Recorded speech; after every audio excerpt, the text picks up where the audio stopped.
A lăsat ca proști. A zis, bă, dăm o sticlă de apă la oamenii ăștia zi.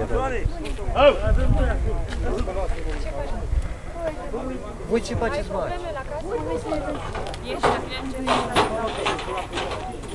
E vreo nădejde în seara asta, domnul șef? Îi dăm drumul în seara asta, e vreo nădejde?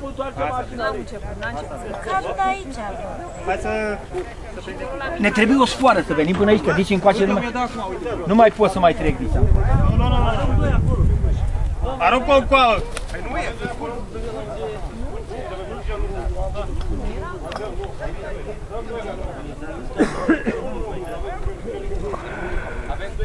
Bă, vezi că